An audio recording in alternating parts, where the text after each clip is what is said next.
अस्सलाम वालेकुम। नई सोच और नई खबर के साथ मैं हूं उमर ख़याम।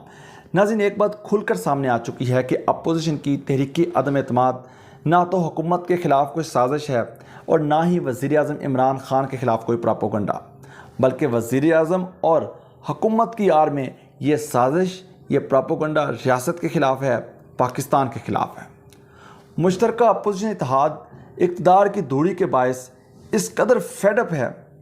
कि वो मुल्की सलामती के तमाम तर मामलात को बलाए ताक रख कर रियासत मुखालफ बयानबाजी से भी गुरेज नहीं कर रहे।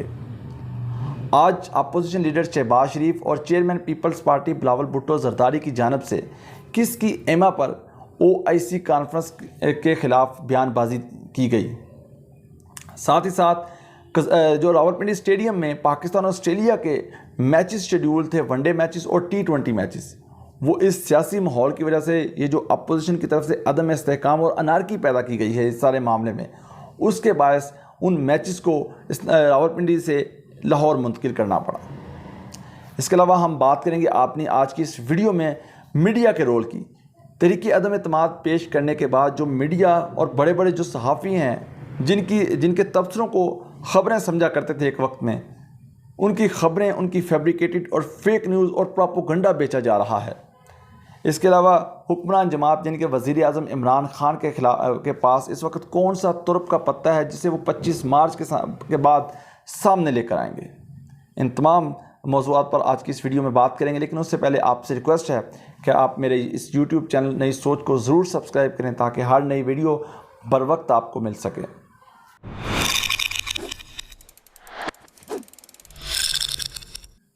जी तो नाज़रीन, एब्सोल्युटली नॉट। वज़ीर आज़म इमरान ख़ान का जब ये बयान सामने आया तो अपोजिशन की तरफ से एक हंगामा खड़ा किया गया कि क्यों अमेरिका को आंखें दिखाई गई, क्यों बड़ा बुला कहा गया। उसके बाद हाल ही में जब रूस और यूक्रेन की वार के बाद यूरोपीय यूनियन की तरफ से वज़ीर आज़म इमरान ख़ान के नाम एक ख़त लिखा गया, पाकिस्तान से कहा गया कि वो रूस के ख़िलाफ़ बयान दें, तो पाकिस्तान ने दो टोक मौक़िफ़ इख्तियार किया कि वो ना तो रूस के ख़िलाफ़ बयान देंगे, ना ही वो यूक्रेन के हक़ में बयान देंगे। वो इस मामले में न्यूट्रल रहेंगे, क्योंकि पाकिस्तान अफ़गान वार में किस कदर जो है वो अपना नुकसान कर चुका है। इसलिए पाकिस्तान ने यूरोपीय यूनियन को दो टोक अल्फाज में जवाब दिया। अपोजिशन को ये बात कहाँ हज़म होनी थी। अब उन्होंने ये नहीं देखा कि इसका पाकिस्तान को क्या फ़ायदा है, इसको अब मुल्क को क्या फ़ायदा है। बस उन्होंने कहा जी वज़ीर आज़म इमरान ख़ान की पॉलिसी है। उन्होंने इस पर बग़ैर कोई सोचे, बग़ैर कोई प्लानिंग किए, बग़ैर कोई मनसूबाबंदी के बयान दाग दिया कि पाकिस्तान ने यूरोप को नाराज़ कर दिया, हमारे तो इतने ओवरसीज़ पाकिस्तानी यूरोप में हैं, अब वो उनके लिए मुश्किलात पैदा होंगी, फ़लाँ। यानी कि जिस इंटरव्यू में भी अपोजिशन लीडर शहबाज शरीफ बैठे पाए गए, जो लॉन्ग मार्च किया गया बिलावल भुट्टो जरदारी ने, उस दौरान यही जो बुनियादी उनका नुक्ता रहा कि यूरोप के ख़िलाफ़ बयान क्यों दिया गया। एक तरफ मौलाना फजल रहमान कहते हैं वज़ीर आज़म इमरान ख़ान को कि ये यूरोप के एजेंट हैं, यहूदियों के एजेंट हैं, और दूसरी तरफ जब वज़ीर आज़म इमरान ख़ान ने यूरोप के ख़िलाफ़ दो टोक जो मौक़िफ़ इख्तियार किया, उस सारे मामले में जो है वो अपोजिशन और मौलाना फजल रहमान की तरफ से बड़ा जो है वो हट कर उनका जो मौक़िफ़ है वो देखने को मिला। अब आज हाल ही की बात कर रहे हैं, जब मैं ये वीडियो कर रहा हूँ, आज जो है वो OIC कॉन्फ्रेंस में शिरकत के लिए आलम इस्लाम के तमाम मुल्कों के जो वज़राए ख़ारजा हैं उनके आमद का सिलसिला शुरू हो चुका है। लेकिन ऐसे ही वक्त में बिलावल भुट्टो जरदारी और अपोजिशन लीडर शहबाज शरीफ का जो मुतनाज़ा बयान है OIC कॉन्फ्रेंस के ख़िलाफ़ वो सामने आता है। अब नहीं समझ आ रही कि ऐसे मौके पर यह बयान देने का क्या मतलब था। क्या सिर्फ़ एक ही मतलब था? क्या एक ही इसको बहुत कहेंगे कि वज़ीर आज़म इमरान ख़ान की जो शनाख्त है वो पूरे आलम इस्लाम में उभर कर सामने आ रही है? क्या सिर्फ यही चीज़ अपोजिशन को हज़म नहीं हो रही? ऐसे में इसीलिए ये जो बयान दागा गया अपोजिशन लीडर और शहबाज शरीफ और बिलावल भुट्टो जरदारी की जानिब से मुश्तरका तौर पर, वो बयान मैं आपके सामने रखता हूँ कि असम्बली हाल में धरना देने की धमकी दी गई है। यानी कि 22 से जो ये वज़राए ख़ारजा का इजलास कौमी असम्बली हाल में शुरू होना है, उससे पहले 21 मार्च को कौमी असम्बली का इजलास है, और उसमें अगर अपोजिशन लीडर और बिलावल भुट्टो का कहना है कि अगर उस इजलास में तहरीक अदम एतमाद की जो वो उसको पेश ना किया गया, स्पीकर ने इजाज़त ना दी, तो हम कौमी असम्बली में धरना देंगे और हम देखते हैं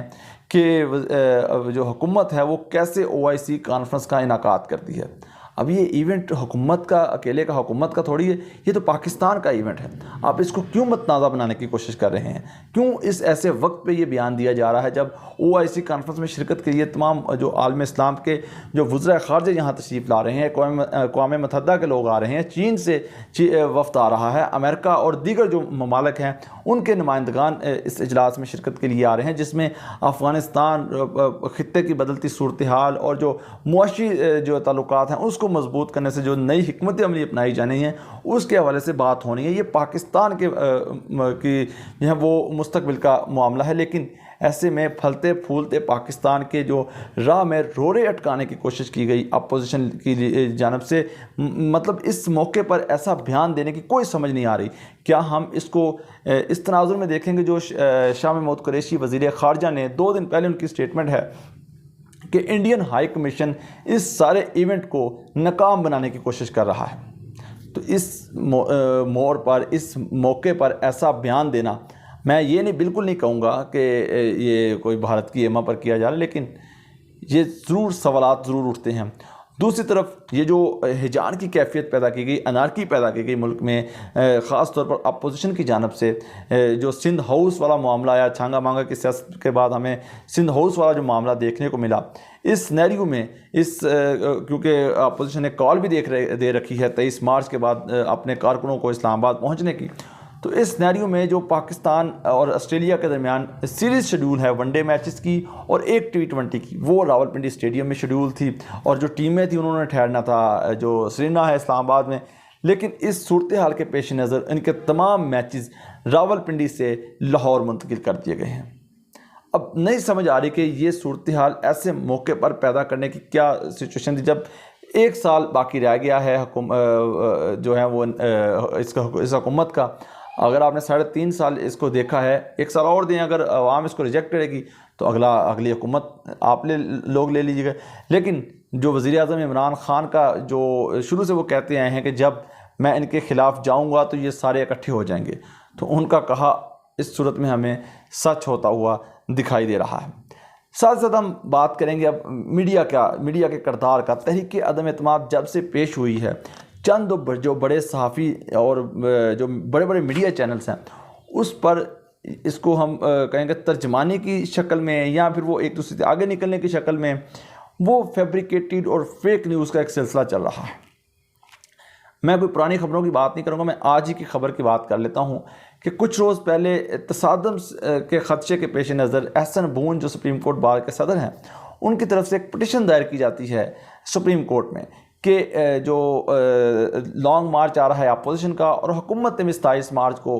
जो है वो जलसे की कॉल दे रखी है, ऐसे में डी चौक पर तसादम का ख़दशा है, लिहाजा सुप्रीम कोर्ट अमन व अमान की सूरत हाल को पेश नज़र को यकीनी बनाने के लिए हुक्मनामा जारी करे।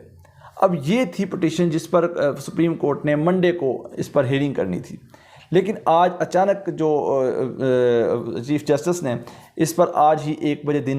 सुबह 1 बजे जो है वो हेयरिंग के लिए कॉल कर दिया गया इस पर। तो जिस पर सबसे पहले एयरवे न्यूज़ जो ख़ुद को बहुत बड़ा चैनल समझता है, उसके बाद जियो, उनकी तरफ से ये खबर नशर की गई कि सुप्रीम कोर्ट ने सिंध हाउस पर जो पाकिस्तान तहरीक इंसाफ के कारकुनों ने जो है वो एहतजाज किया है, दावा बोला है, उसका आज खुद नोटिस ले लिया। एयरवे पे भी ये खबर चलती रही, फटे चलते रहे, उधर वो जियो पर भी ये खबर चलती रही, जिसके बाद सलीम साफ़ी और हमारे जो गरीदा फ़रूकी साहिबा हैं उनकी तरफ से भी ये खबर ट्वीट की गई और कई घंटे गुजरने के बाद सलीम साफ़ी की तरफ से तो माजरत आ गई, लेकिन अभी तक जब मैं ये वीडियो कर रहा हूँ 6 से 7 घंटे गुजर चुके हैं। गरीदा फ़रूकी ने ना तो वो ट्वीट डिलीट किया, ना ही उस पर कोई माजरत का नाम नासब समझा है। इसी तरह की फैब्रिकेटेड खबरें, प्रोपोगंडा जो फीड की जाती हैं वही टीवी चैनल की आजकल जीनत बनी हुई है। इसके अलावा ना तो हमें इस सारे मामले में कोई इन्वेस्टिगेशन जर्नलिज्म देखने को मिली, ना ही कोई सहाफ़ती रूल्स पर जो है वो उस पर कोई अमल करता हुआ नज़र आया।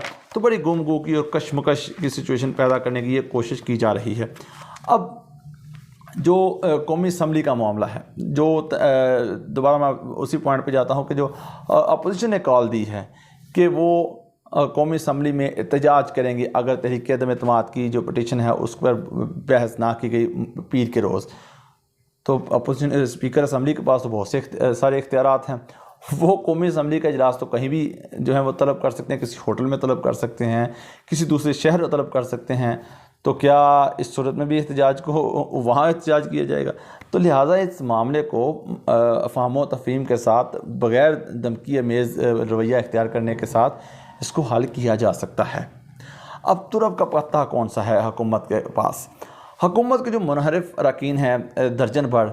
वो तो चले गए हैं अपोजिशन में, जिसकी वजह से हुकूमत भी ज़ाहिर बात है प्रेशर में है कि उनके जो इतने अरकान कम हो गए हैं। अब 93A जिसमें ये तस्करा है कि अगर कोई फ्लोर क्रॉसिंग में हुकूमत का या अपोजिशन का बंदा एक दूसरे फ्लोर क्रॉसिंग करता है वो नाअहल हो जाएगा। अब 63 जो है वो उस आइन की इस शिक में ये मेंशन नहीं है कि वो नाअहल कितने अरसे के लिए होगा। वो आया कि एक टर्म के लिए यानी कि 5 साल के लिए नाअहल होगा या फिर वो ताहयात नाअहल होगा। आज जब ये पाकिस्तान तहरीक इंसाफ की सेंट्रल एग्जीक्यूटिव कमेटी का इजलास हुआ, उसके बाद बाबर अवान ने मीडिया से गुफ्तगू करते हुए कहा कि इस आइन की शिक में जिसमें तस्करा नहीं किया गया वो ये ताहयात नाअहली के मुतरादिफ होता है। क्योंकि माजी में उमर अता बंदयाल जो अब के चीफ जस्टिस हैं, माजी में ये एक बेंच का हिस्सा थे, उसमें इन्हीं की एक स्टेटमेंट है कि जिस केस में जो सज़ा का तयन ना किया गया हो उसमें जो नाअहली है वो ताहयात नाअहली कंसिडर की जाती है। अपोजिशन ने जो हुकूमत पाकिस्तान यानी कि पाकिस्तान तहरीक इंसाफ ने अपने 14 अरकान असम्बली को जो है वो 7 दिन का वक्त देते हुए शोकाज़ नोटिस जारी कर दिया है और उन्हें पार्टी में वापस आने के भी उनके लिए रास्ते खुले रखे हैं कि वो पाकिस्तान पार्टी में वापस आ जाएं। उनके साथ बातचीत करके हम उनको कबूल करने के लिए तैयार हैं। साथ ही साथ ये धमकी भी दी जा रही है हुकूमत की तरफ से कि अगर चाहे कि वो सुप्रीम कोर्ट उन्हें ताहयात नाअहल कर सकती है। अब देखते हैं सुप्रीम कोर्ट जिस पर अटार्नी जनरल ये जो रेफरेंस दायर करने जा रहे हैं उसके बाद सुप्रीम कोर्ट का इस पर क्या फ़ैसला आता है और आइंदा ये जो सूरत हाल बनी हुई है तहरीक अदम एतमाद के हवाले से अपोजिशन भी बड़ी पुरएतमाद है कि वज़ीर-ए-आज़म इमरान खान 28 मार्च के बाद इक़्तिदार में नहीं रहेंगे, जबकि आज जो वज़ीर-ए-आज़म इमरान खान का बदला हुआ रवैया, गुज़श्ता रोज़ जो 4 बड़ों की मुलाकात हुई उसमें क्या तय पाया, उसके बाद क्या सिचुएशन बनेगी, आइंदा दिनों में ये सूरत हाल भी खुल कर सामने आ जाएगी। इस वीडियो में इतना ही, मुझे दीजिए इजाज़त। अल्लाह हाफ़िज़।